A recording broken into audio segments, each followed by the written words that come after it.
देखिए, सबसे पहले तो मैं मालेगांव के बासिंदों को ईद की मुबारकबाद पेश करता हूं और यह दुआ करता हूं कि उनकी ज़िंदगी में खुशी आए, सुख और शांति आए, देश में अमन कायम रहे, देश में भाईचारा कायम रहे।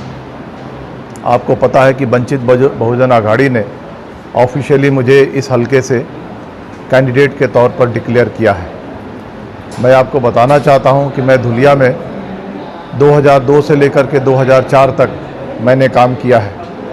पूरे धुले डिस्ट्रिक्ट के बारे में मुझे जानकारी है, लोग मुझसे वाकिफ़ हैं, मैं लोगों को जानता हूं। और CA-NRC के मुद्दे पर मैंने अपना इस्तीफ़ा दिया है और उसकी वजह से पूरे मालेगांव के लोग मुझे जानते हैं। पिछले 5-6 महीने से मैं इस हलके में समाजी जो लोग खिदमत दे रहे हैं, जो इंटेलेक्चुअल्स हैं, स्कॉलर्स हैं, जो पॉलिटिकल लीडर्स हैं, उनसे मैं मिल रहा हूं और उनसे मैंने अपनी ये बात, जो मेरी जो ख्वाहिश है, मैंने जाहिर की है कि मैं इलेक्शन लड़ूंगा। और मुझे लगता है कि 24% मुसलमान, 7% दलित, 15% आदिवासी और जो लोअर OBCs हैं उनका सपोर्ट मिल जाए तो इंशाअल्लाह ताला जीत हमारी होगी।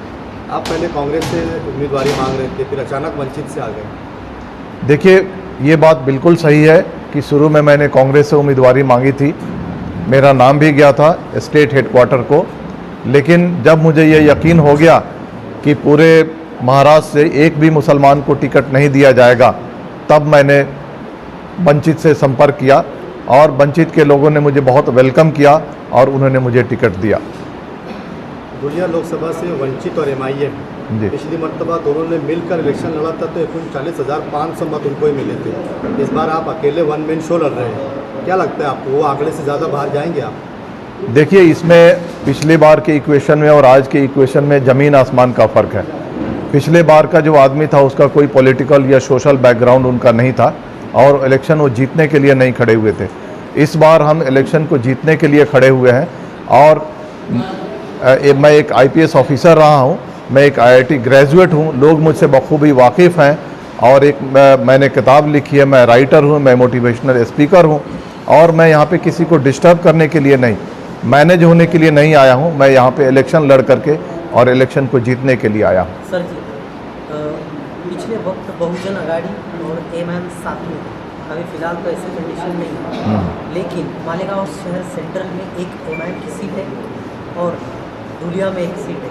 अगर ओवैसी साहब आपका समर्थन करते हैं तो कहीं ना कहीं अच्छी खासी वोटिंग आपके फेवर में है। देखिए, इस ताल्लुक़ से मेरी MIM के सदर जनाब असदुद्दीन ओवैसी साहब से भी बात हुई है, उनके कान पे मैंने ये बात रखी है।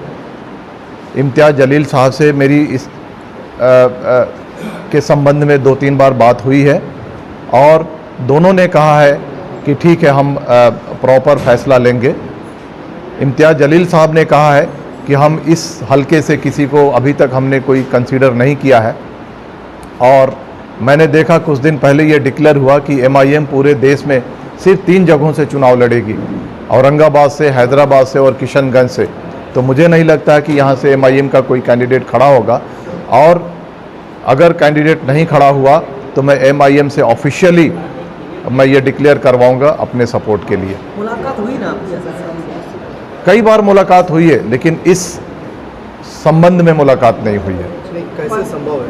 औरंगाबाद में वो MIM के सामने वंचित उम्मीदवार देती है जी और मालेगांव में आपका सपोर्ट करेगी, आपको कैसे यकीन है? देखिए, ये कहीं मुझे लगता है कि कहीं ना कहीं कुछ इंटरनल बातें हैं, कुछ कन्फ्यूजन है जो वंचित ने वहाँ पे एक कैंडिडेट दिया है और इस रिलेशन में मेरी बात भी हुई है जो वंचित के जो जिम्मेदारान हैं कि ये बात सही नहीं है और जो वहाँ पे कैंडिडेट खड़ा है उसको वापस लिया जाना चाहिए और जो वंचित बहुजन आघाड़ी है उसको ऑफिशियली डिक्लेयर करना चाहिए कि वे इम्तियाज़ जलील को सपोर्ट करते हैं।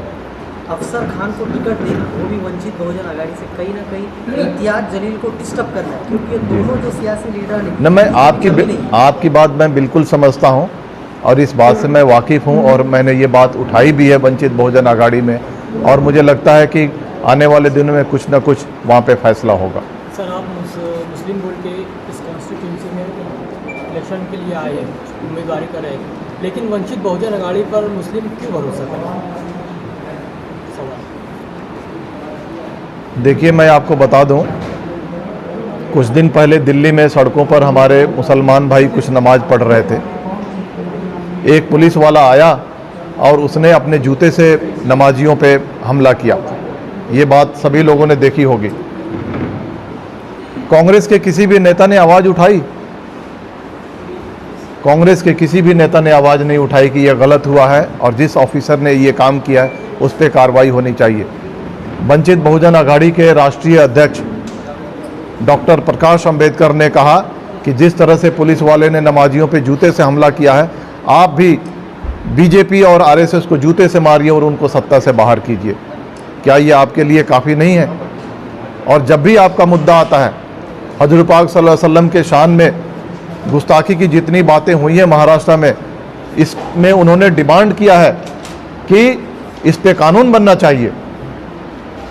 आप गूगल करके देख लीजिए, जब भी मुसलमानों का मुद्दा उठा है, चाहे वो समाजी मुद्दा हो, चाहे वो पॉलिटिकल मुद्दा हो, चाहे वो इक़्तिसादी मुद्दा हो, या मजहब का मुद्दा हो, या उनके हक़ व हकूक़ के हिफाजत का मुद्दा हो, जब भी मुद्दे उठे हैं तब भी वंचित बहुजन आघाड़ी ने हमेशा मुसलमानों का साथ दिया है। बीजेपी को हराने के लिए प्रकाश अंबेडकर जो है महाविकास आघाड़ी का हिस्सा बन रहे थे। तालमेल जारी था 6 महीनों से। 8 सीटों को लेकर वो अलहदा हो गए, तो कहीं बीजेपी से अंदरूनी तौर पर डीलिंग तो नहीं हो गई वंचित? देखिए, कोई डीलिंग नहीं हुई है। जहाँ तक मुझे पता है कि डॉक्टर प्रकाश अंबेडकर ने कहा था कि जीतने के बाद शिवसेना, बीजेपी या राष्ट्रवादी के लोग बीजेपी में शामिल नहीं होंगे, आप लिख करके दीजिए। किसी ने लिख करके नहीं दिया। अब आप बताइए कि ज़्यादा सेकुलर कौन है?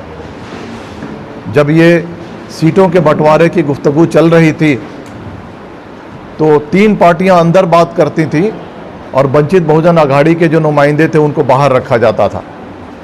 उनसे 2 या 3 मिनट बात की जाती थी। 2 या 3 सीटें उनको ऑफर की गई थी और ऐसी सीटें ऑफर की गई थी जहां पर आज तक इन पार्टियों ने कोई इलेक्शन नहीं लड़ा है। और वंचित बहुजन आघाड़ी के बारे में तरह तरह के अफवाहें फैलाई गई कि 27 सीट मांग रहे हैं। 27 सीट नहीं मांगे थे। जब शुरुआती मीटिंग हुई थी तो मीटिंग में पार्टियों ने पूछा था कि भाई आप कितने सीटों पे आप काम कर रहे हैं? इन्होंने कहा कि हम 27 सीटों पे काम कर रहे हैं। उसको अफवाह के तौर पे फैलाया गया कि प्रकाश अंबेडकर साहब 27 सीटें मांग रहे हैं। ये बात गलत थी। अगर 4 ही सीट दी जाती, 5 ही सीट दी जाती, उनको सम्मान के साथ दिया जाता, उनको इज्जत के साथ दी जाती और जीतने वाली सीट दी जाती, तो आज वंचित बहुजन आघाड़ी महाविकास आघाड़ी का एक हिस्सा होती। लेकिन ये नहीं किया गया और ये जो हुआ, वंचित बहुजन आघाड़ी आज महाविकास आघाड़ी में नहीं है। इसमें वंचित बहुजन आघाड़ी के कोई दोष नहीं है। दोष शिवसेना का है, दोष कांग्रेस का है, दोष राष्ट्रवादी कांग्रेस पार्टी का है। सर, एक आखिरी सवाल। जी, आप एक IPS है जी, आप एक जॉब छोड़कर जी, राजनीति में, राजकारण में आ रहे हैं, जी। क्या मकसद है?